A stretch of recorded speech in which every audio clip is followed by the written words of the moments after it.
Hi everybody, and welcome to part 2 of my loss in the Ruy Lopez. My opponent continued here with knight d2, and I decided to challenge the center immediately with c5. I think this was the correct decision at this stage. My opponent followed up with queen f3, and I considered a few different options here. One option I looked at was to push the c pawn, so it would have been something like c6, c6. However, after queen takes, c takes, d takes, and then bishop takes c5, black is left with this isolated d pawn, so I didn't really want to go in for that.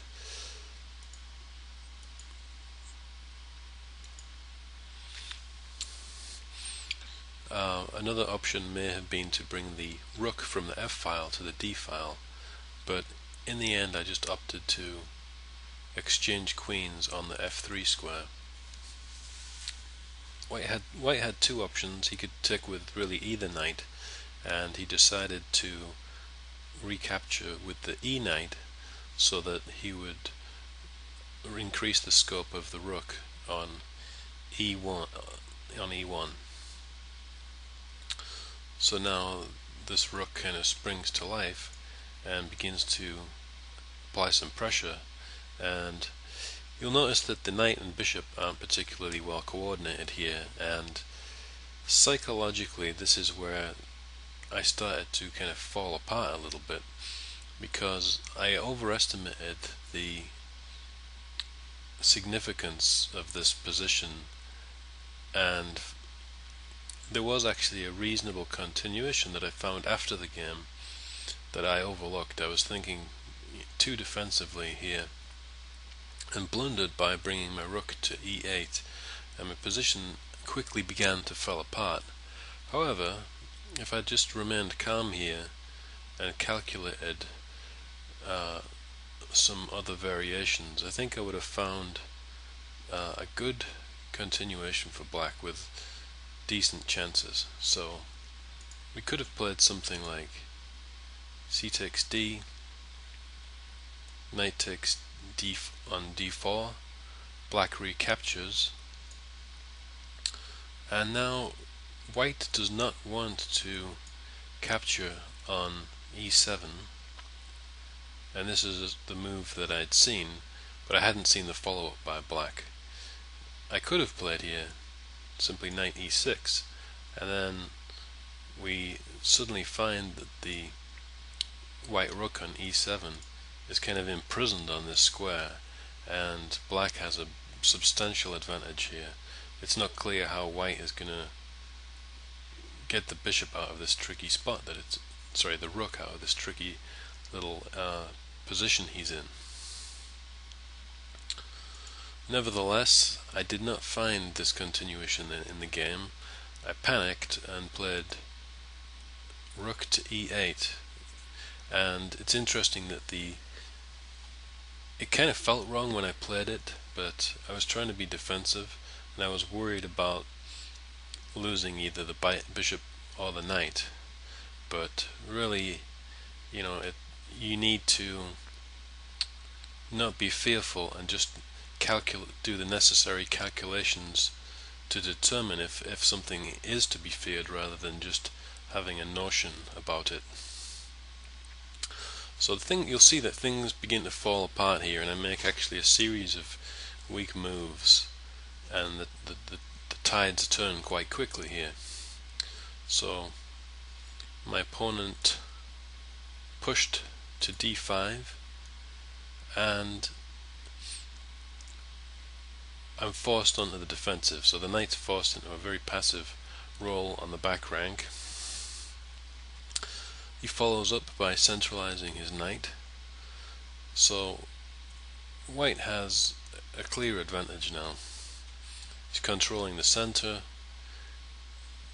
This bishop is exerting pressure, and it's going to snap up that pawn quite soon on the f4 square, and things are starting to fall apart for black, although I didn't find the best continuations or put up the best defense. I continued with bishop g4, and this was wishful thinking on my part. The sequence I had in mind here was that I hoped white might snap up this pawn, where I'd be able to get a little bit of compensation for the pawn deficit, because these two pawns would be a little bit of a liability, and if I can get a rook onto this half open file, I might be able to win one of those pawns back later. However, it was a very easy way to avoid this for white, and my opponent found it without any trouble. He simply played knight e5, hitting the bishop on g4, and basically I have to move the bishop. So this was a weak move, and this is something that I've noticed in my own games, that if I do make a weak move, I kind of lose my way and kind of get into a negative thought process, and often when that occurs, you make a series of weak moves in a row. So it's important to take stock of the position, forget about the inaccuracy that you played, and just play the best you can from that point on. There's no point in really vacillating about what you could have done. You've got to just get back in the present and play good moves.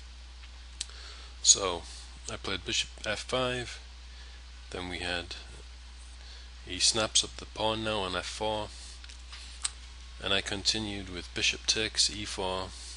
We had rook takes e4, and white has no problems now at all.